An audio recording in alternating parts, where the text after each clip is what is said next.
Hello everyone, welcome back to Vidyalaya. आज की इस वीडियो में बात करेंगे एक और कोनिक सेक्शन की जिसका नाम है इलिप्स। तो इलिप्स क्या होता है उसके बारे में जानते हैं। चलिए स्टार्ट करें कहानी को। सबसे पहले इसका डायग्राम बना लिया जाए।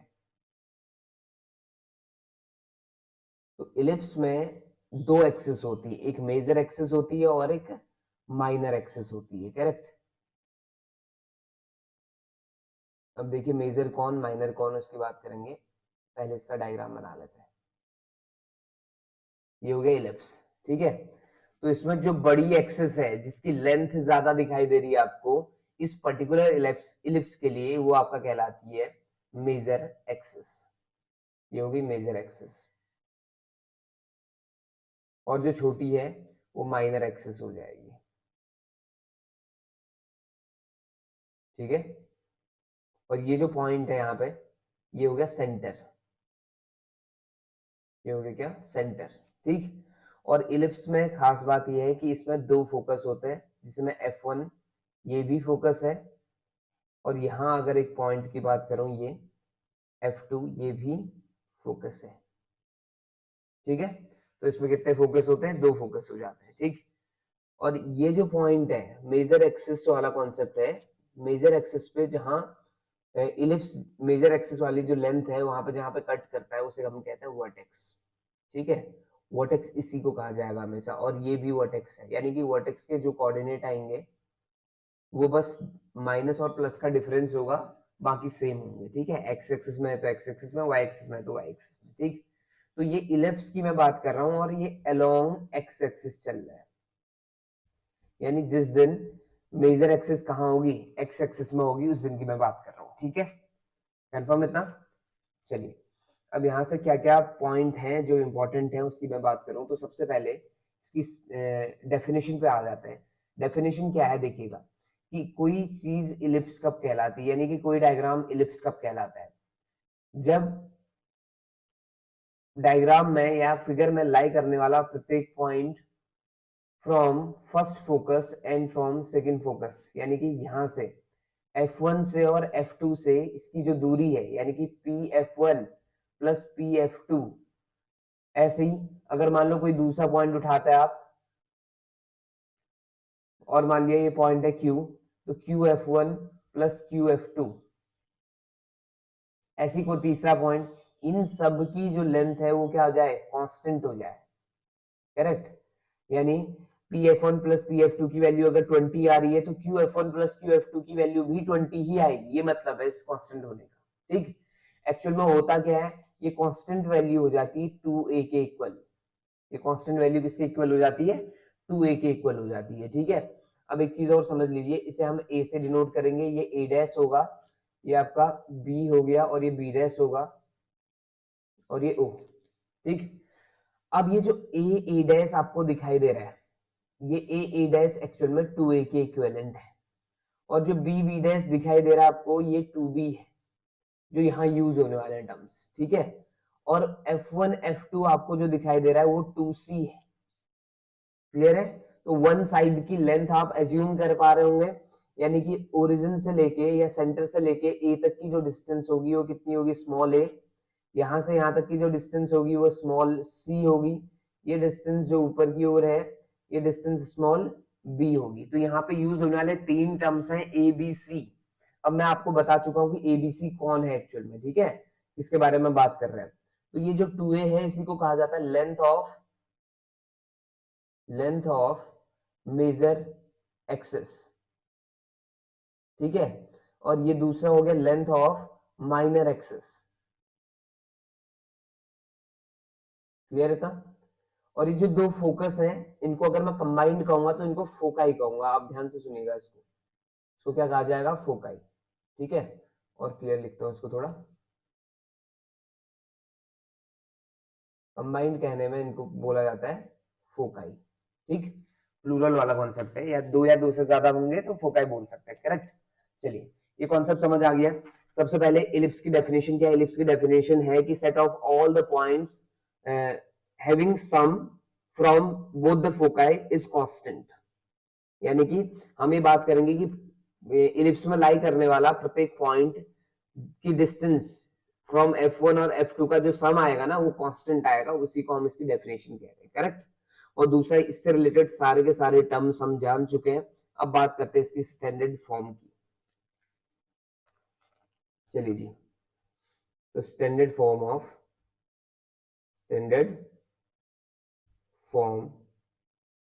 Of ellipse. स्टैंडर्ड फॉर्म्स की बात करेंगे तो फर्स्ट आ जाएगा व्हेन मेजर एक्सिस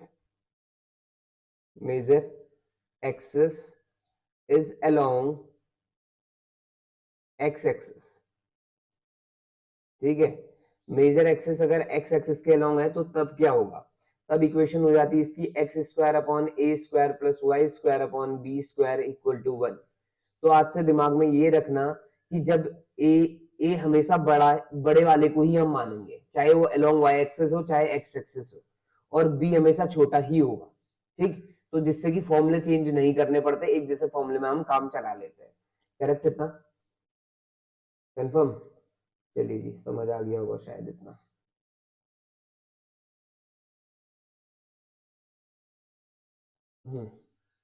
ये हो गए दो फोकाई, ये हो गया ए डैश, सॉरी ए, ये ए डैश, ये बी, ये बी डैश। ठीक है, अब इसके बाद एक छोटा सा टर्म है जो इंपॉर्टेंट है, relation between a b and c. A b c के बीच रिलेशन क्या है उसे याद करने का तरीका मैं आपको बताता हूँ। इसको आप सॉल्व भी कर सकते हैं पर इसमें टाइम लगेगा तो कोई फायदा है नहीं। ठीक, तो ए बी सी आप समझ चुके, ये सी है यहां से लेके यहां तक की डिस्टेंस, करेक्ट। ये बी है और ये जो टोटल डिस्टेंस यहां से लेके यहां तक ए तक है ये ए है। तो सबसे बड़ी लेंथ कौन है यहाँ पे, सबसे बड़ी लेंथ है ए। तो इसका मतलब है इन तीनों के बीच रिलेशन आप कैसे याद कर सकते हैं, देखिए A square equal to B square plus C square.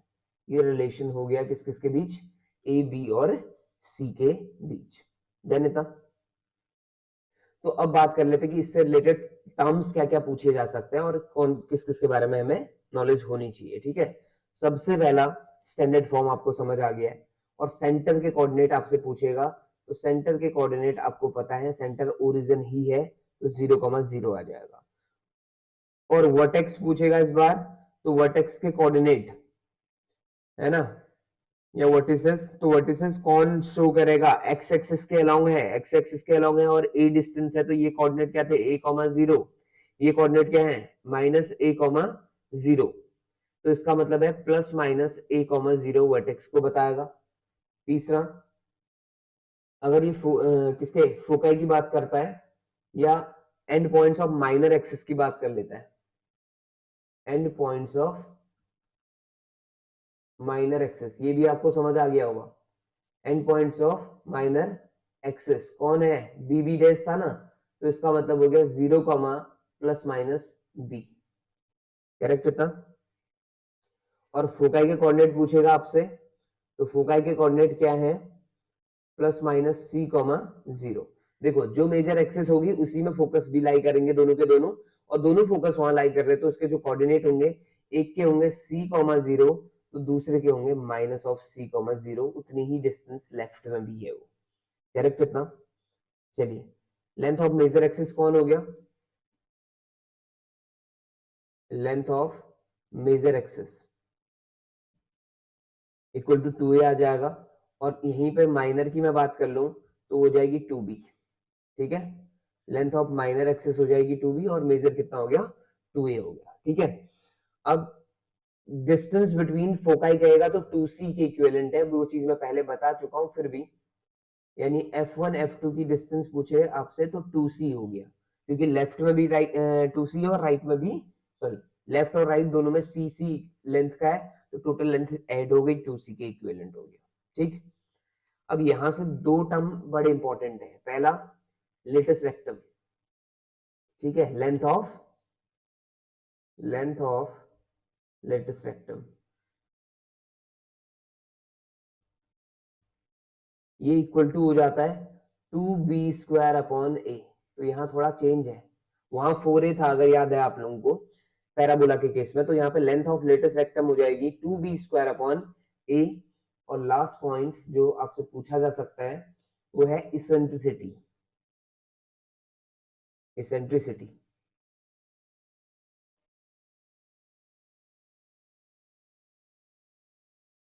ठीक है। इसेंट्रिसिटी क्या होगी? इसेंट्रिसिटी ई हमेशा छोटी होगी किससे? 1 से। अब ये क्यों होता है वो देख लीजिए। ई इज इक्वल टू होता है सी अपॉन ए। ये फॉर्मूला है इसेंट्रिसिटी का, चाहे पैराबोल सॉरी चाहे बात करें हाइपरबोला की या इलिप्स की, इन दोनों के लिए सेम फॉर्मूला यूज करेंगे जिसका नाम है E is equal to C upon A. C का मतलब यहाँ आप जानते हैं इसमें सबसे बड़ी लेंथ ए थी, इस वजह से इसकी वैल्यू हमेशा क्या आएगी? 1 से छोटी आएगी। तो जो क्वेश्चन पे बात की थी कि इसेंट्रिसिटी क्या होगी, तो इसमें आपका इलिप्स की इसेंट्रिसिटी हमेशा 1 से छोटी होती है। और फॉर्मूले की बात आप करेंगे तो ई इज इक्वल टू क्या आएगा? सी अपॉन ए आ जाएगा। कंफर्म था? ठीक है, चलिए यहां तक आपको समझ आ गया। और इतनी ही चीजें आपसे पूछेगा किसी भी इलिप्स के क्वेश्चन देने के बाद। ठीक, अब इसके दूसरे पहलू की बात कर लेते हैं। जब मेजर एक्सिस कौन होगा? Y axis. मेजर एक्सिस कौन होगा?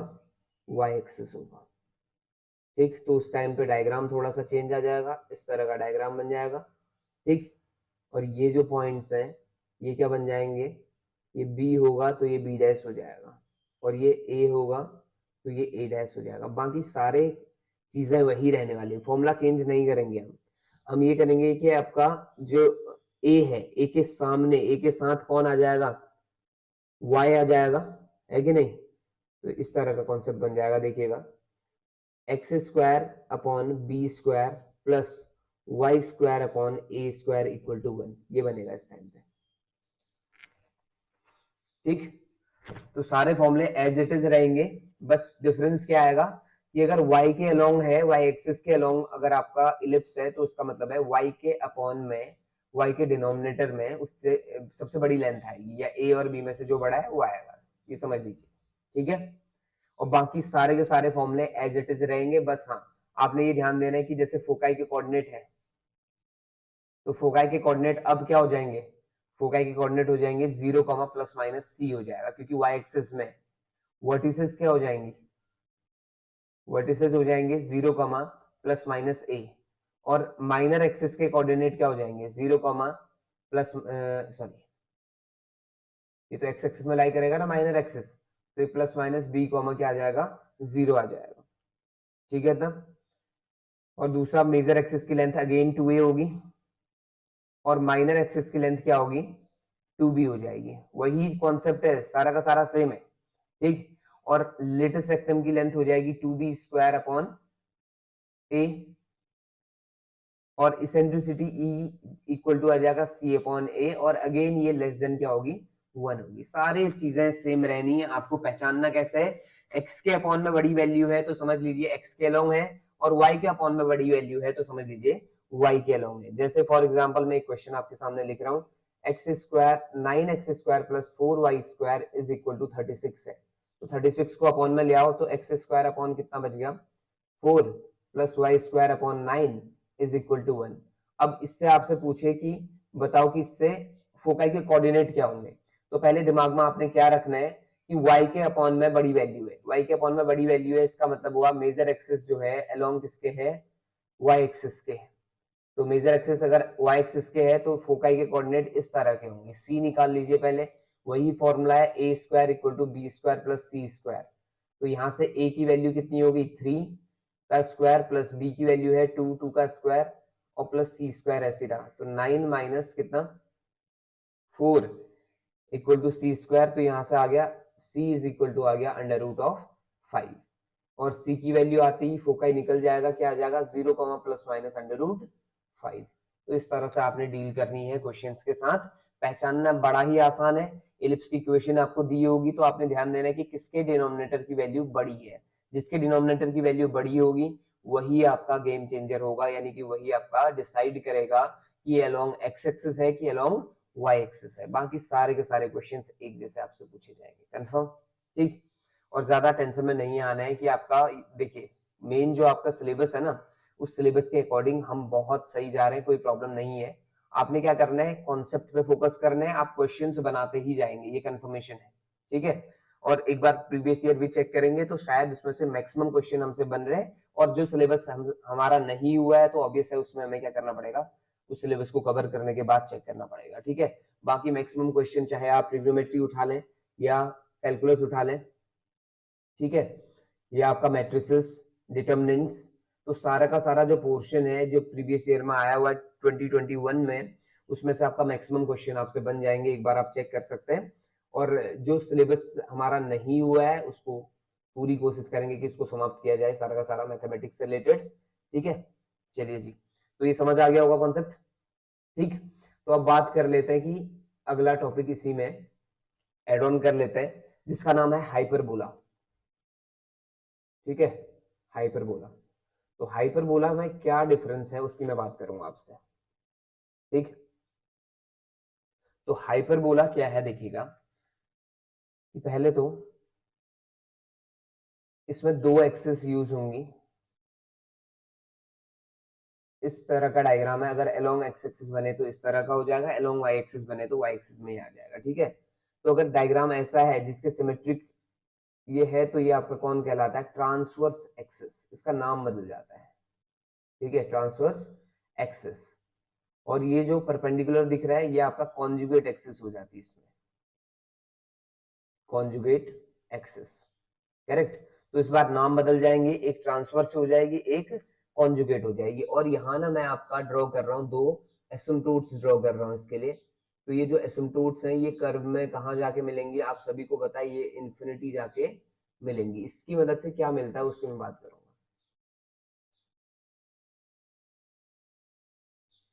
ठीक है। इतना हो गया। अब आपने ये समझना है कि यहाँ ए कौन, बी कौन, सी कौन, ठीक। तो ये जो पॉइंट है ये ए हो गया, ये ए डैश हो गया, ठीक है। और ये जो पॉइंट है ये सी F1 कह सकते हो इसको आप, ये F1 हो गया और ये F2 हो गया, कंफर्म, ठीक है ना इतना। अब यहाँ पे वर्टेक्स में आप जहां पे परपेंडिकुलर ड्रॉ करेंगे ना, तो ये जो लेंथ है ये डिसाइड हो जाती है बी, ध्यान से देखिएगा। ये लेंथ जो है यहाँ से लेके यहाँ तक, ये कौन है एक्चुअल में, ये बी है, स्मॉल बी, ठीक है। और ये लेंथ यहाँ से लेके यहाँ तक कौन है, ए है, ठीक।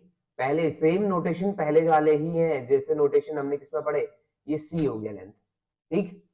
तो एबीसी कौन है ये समझ आ गया है, ठीक है। ये जो पॉइंट है आपका, इस पॉइंट को आप अपनी तरफ से बी बोल सकते हैं, और ये जो पॉइंट है ये बी डैश बोला जा सकता है, जितनी दूरी पर यहाँ कट हो रहा है, ठीक है, इसके करस्पॉन्ड, क्लियर है। तो डायग्राम ऐसा है, इसमें आपका ट्रांसवर्स एक्सिस हो गई, कॉन्जुगेट एक्सिस हो गई, और आपका फोकाई के कोऑर्डिनेट कौन, ये हो जाएंगे c, 0, और ये हो जाएगा -c, 0, ठीक।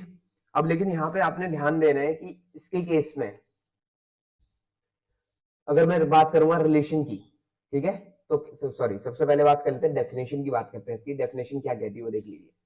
डेफिनेशन कहते हैं कि हाइपरबोला एक ऐसा फिगर है जिसमें लाई करने वाला हर एक पॉइंट, जैसे मान लो ये पॉइंट है, ठीक, इस पॉइंट का नाम है P, कलर बदल लेते थोड़ा सा, ठीक है। इसमें लाई करने वाला पॉइंट है मान लिया P, ठीक है।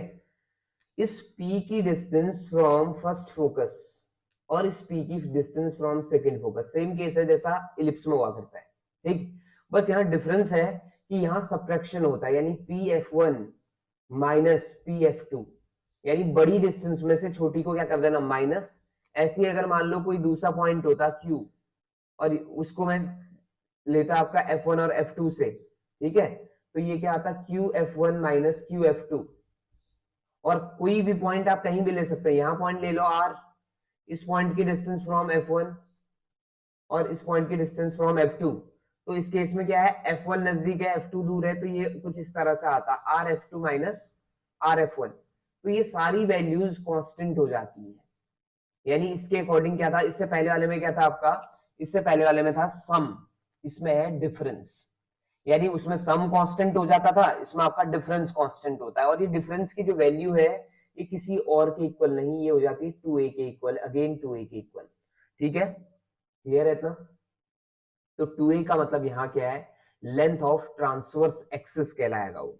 ठीक है ना, इतना ही डिफरेंस आपका आएगा, और लेंथ ऑफ कॉन्जुगेट एक्सिस में कौन आ जाएगा, 2b आ जाएगा। क्लियर है इतना? समझ आ गया होगा। हाइपरबोला क्या है, हाइपरबोला एक ऐसा डायग्राम है जिसमें लाई करने वाला हर एक पॉइंट की डिस्टेंस फ्रॉम f1 और f2 का डिफरेंस हमेशा कांस्टेंट आता है। क्लियर है? ठीक, चलिए यहां तक आपको चीजें समझ आ गई है। अब बात कर लेते हैं इसकी स्टैंडर्ड फॉर्म्स की, और उससे रिलेटेड रिलेशन की भी बात कर लेंगे हम। ठीक है, स्टैंडर्ड फॉर्म्स,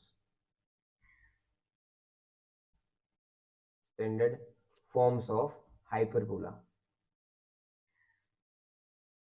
तो सबसे पहले बात कर लेंगे when x axis is transverse axis.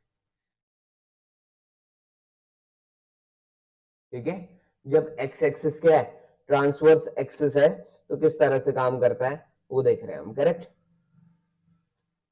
चलिए जी। तो डायग्राम तो हल्का सा आपको समझ आ गया है, मैं फिर भी एक बार फिर ट्राई करता हूं। ये हमारा डायग्राम हो गया, समझ लो। ठीक, ये पॉइंट हो गया f1, इस पॉइंट को मान रहा है f2, और ये a हो गया, और ये a डैश। ठीक है, तो यहां से लेके यहां तक की जो लेंथ होगी वो कितनी होगी, 2a होगी। और ये जो लेंथ है वो कैसे मैंने डिसाइड की, मैंने आपको समझा दिया है, दो एजिम्पटूड ड्रॉ करो, उसके बाद आपसे डिसाइड हो पाएगी ये कितनी है, 2b। और ये जो c वाली जो लेंथ है ये है 2c, ये कितनी है, 2c। क्लियर है?